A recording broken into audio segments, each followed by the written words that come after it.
With more children using the internet during the COVID-19 quarantine, law enforcement says more online predators are also working at home. The National Center for Missing and Exploited Children says cyber tips about sexual exploitation of children have increased 106% in the last year. Chelsea Bimeford talked to some Central Georgia parents about how they keep track of what their kids are doing online. The Georgia Bureau of Investigation says last year they received around 600 cyber tips a month about child exploitation.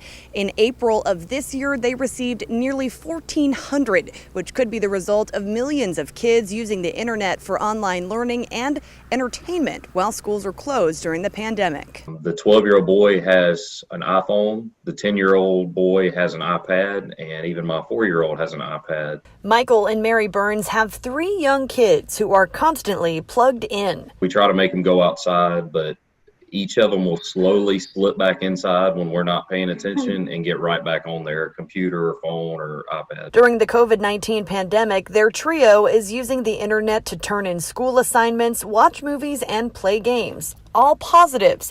But Debbie Garner with the GBI's Child Exploitation and Computer Crimes Unit says the internet has a dark, negative side too. Kids are at home more, they're online more, predators know this. Garner says the GBI task force that leads investigations on internet crimes against Georgia children reports that they've made 49 arrests statewide over the past 2 months and rescued 8 children who were being sexually abused.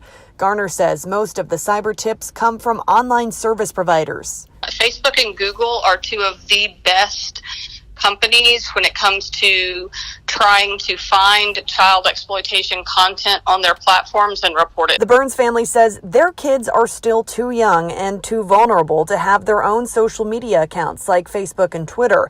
But Michael and Mary are using a series of apps to monitor what sites their kids are visiting, what they're watching, and who they're talking to. One of them controls the particular websites they can go to, and even it filters some of the videos that they can go to on YouTube. And it blocks all social media, and it puts them on a time limit. So they have a certain time of day that they can be on it, and at a certain point it locks them out. Garner says in Georgia, the average sentence of someone convicted on child pornography charges is 3 to 6 years in prison. Reporting in Houston County, Chelsea Bimeford, 13 WMAZ News. If you suspect or have information about possible abuse or exploitation of a child, you can call your local law enforcement agency or the National Center for Missing and Exploited Children at 1-800-THE-LOST.